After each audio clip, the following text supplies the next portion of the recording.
Hello students, आज का हमारा टॉपिक है प्रोसेस। प्रोसेस क्या होती है?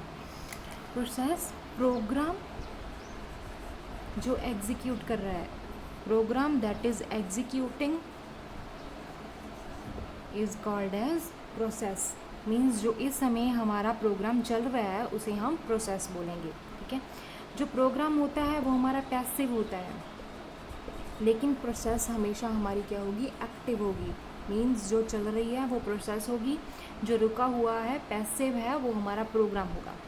हम डिफरेंसेस देख लेते हैं प्रोग्राम और प्रोसेस के बीच में। तो प्रोसेस क्या होगी? बेसिकली जो प्रोग्राम एट अ टाइम हमारा चल रहा है, एग्जीक्यूट हो रहा है सीपीयू में, तो वो हमारी प्रोसेस होगी। जिस पे सीपीयू काम कर रहा है वो हमारी प्रोसेस है। जिस प्रोग्राम पे सीपीयू काम कर रहा है वो हमारी प्रोसेस होती है। इसलिए प्रोग्राम क्या होगा? हमारा पैसिव होगा, लेकिन प्रोसेस हमारी क्या है? एक्टिव होगी हमेशा, क्योंकि वो चल रही है। ठीक है? ये क्या होता है? ये सेट ऑफ इंस्ट्रक्शंस। प्रोग्राम हमारा क्या होता है? सेट ऑफ इंस्ट्रक्शंस होती हैं। अलग अलग इंस्ट्रक्शंस देते हैं हम कंप्यूटर को प्रोग्राम के ज़रिए। ठीक है, लेकिन ये एक इंस्टेंस होता है, इंस्टेंस, कि इस पल में हमारा जो प्रोग्राम एग्जीक्यूट हो रहा है वो हमारी प्रोसेस हो। ठीक है, ये हमारा स्टैटिक इन नेचर होगा, मीन्स चेंज नहीं होता। स्टैटिक मीन्स कभी चेंज नहीं होता, क्योंकि ये एक्शन परफॉर्म नहीं करता, कोई भी एक्शन नहीं परफॉर्म करता, इसलिए ये स्टैटिक है। लेकिन ये हमारा डायनेमिक है। डायनेमिक मीन्स ये चेंज होती रहती है प्रोसेस, क्योंकि इसकी अलग अलग स्टेट्स होती हैं। आगे हम डिस्कस करेंगे कि प्रोसेस की स्टेट्स होती हैं। एक प्रोसेस एक स्टेट से दूसरी स्टेट तक चेंज होती रहती है। इसमें क्या है? हमारे पास सिर्फ डाटा प्लस इंस्ट्रक्शंस होते हैं, लेकिन प्रोसेस में बहुत सारे कंपोनेंट्स, मैनी कंपोनेंट्स, अलग अलग कंपोनेंट्स होते हैं प्रोसेस के। जैसे प्रोसेस आईडी हो गई, का प्रोसेस कहाँ स्टोर्ड है, प्रोसेस का स्टेट क्या है, ये अलग अलग कंपोनेंट्स होते हैं प्रोसेस के। ठीक है, तो ये है डिफरेंस प्रोग्राम और प्रोसेस के। This don't change and here process changes the state, process changes various states. तो ये था हमारा डिफरेंस प्रोसेस और प्रोग्राम में। प्रोसेस क्या होती है? एक्टिव होती है, एंड ये प्रोग्राम होता है जो एट अ टाइम चल रहा है सीपीयू में। सीपीयू जिस पर प्रोग्राम पर काम कर रहा है वो हमारी प्रोसेस होगी। अगला टॉपिक है प्रोसेस स्टेट्स।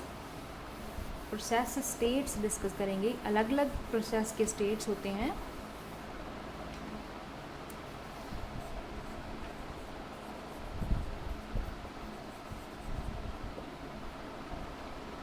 प्रोसेस स्टेट होता क्या है? State is current activity of process. Means जो हमारी प्रोसेस है वो क्या काम कर रही है, वो क्या एक्टिविटी कर रही है, वो उसके स्टेट से पता चलेगा। ठीक है, तो स्टेट क्या है? करंट एक्टिविटी ऑफ प्रोसेस है। प्रोसेस एक स्टेट से दूसरे स्टेट से चेंज होती रहती है। अलग अलग स्टेट से, एक स्टेट से दूसरे स्टेट से चेंज होती रहती है। तो अलग अलग स्टेट्स हैं। सबसे पहला स्टेट है न्यू स्टेट। न्यू स्टेट क्या होता है? जब प्रोसेस क्रिएट होती है तो वो न्यू स्टेट में होती है। जब भी प्रोसेस कोई हमारी क्रिएट होती है वो न्यू स्टेट में होती है।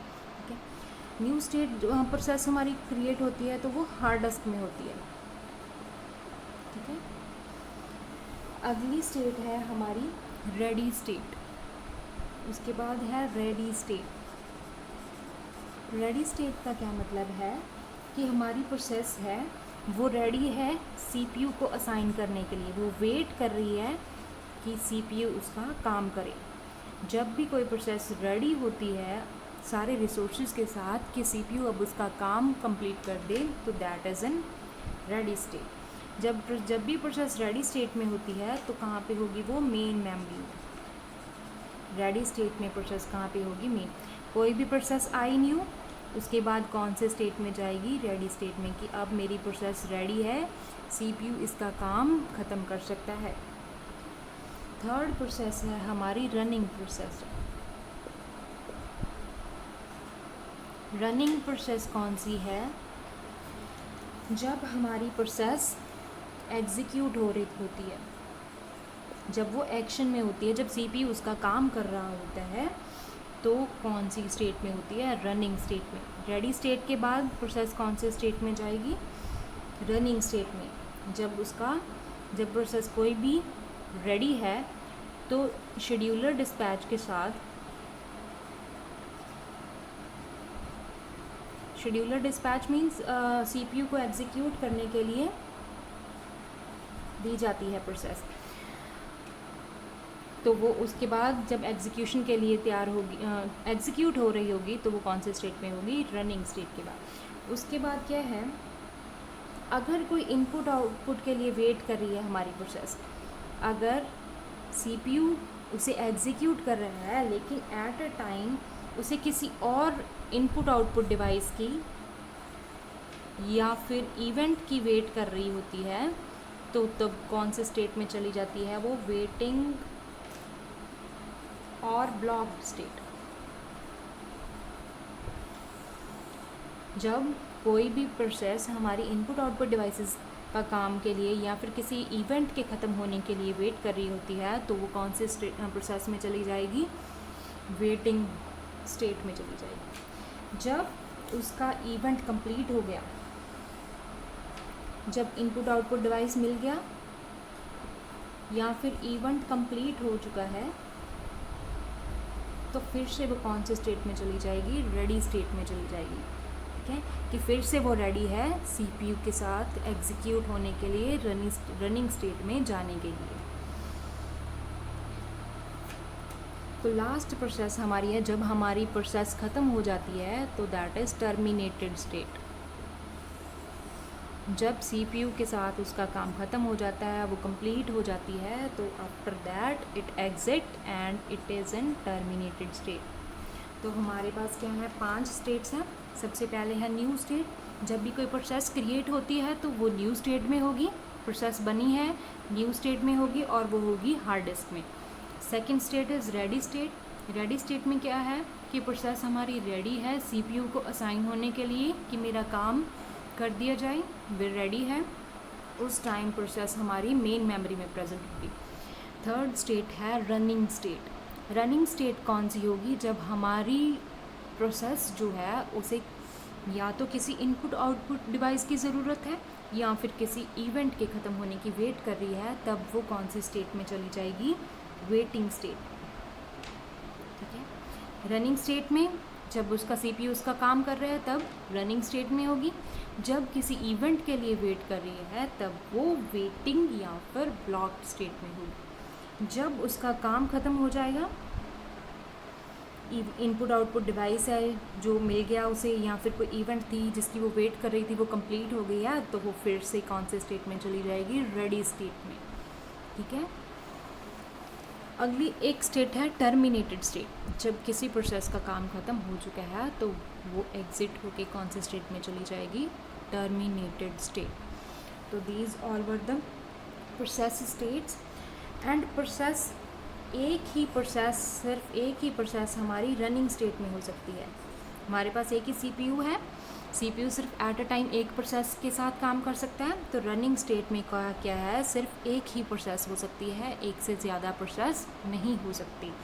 लेकिन हमारी वेटिंग स्टेट में भी मैनी प्रोसेसेस हो सकती है, क्योंकि एक से ज़्यादा एक प्रोसेस इनपुट आउटपुट डिवाइस के लिए वेट कर सकती है, एक इवेंट किसी के लिए वेट कर सकती है।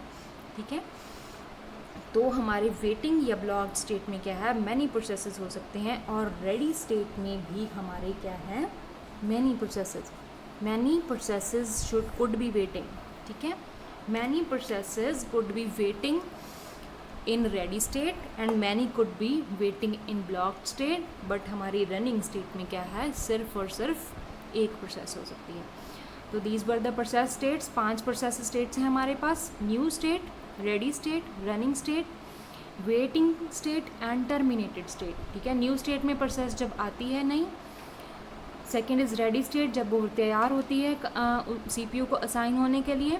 तीसरी है रनिंग, जब CPU के साथ CPU किसी प्रोसेस का काम कर रहा होता है। चौथी है वेटिंग, जब वो किसी इवेंट की वेट कर रही होती है। और पांचवी है टर्मिनेटेड, जब वो ख़त्म हो जाती है। तो that is all for today. Thank you.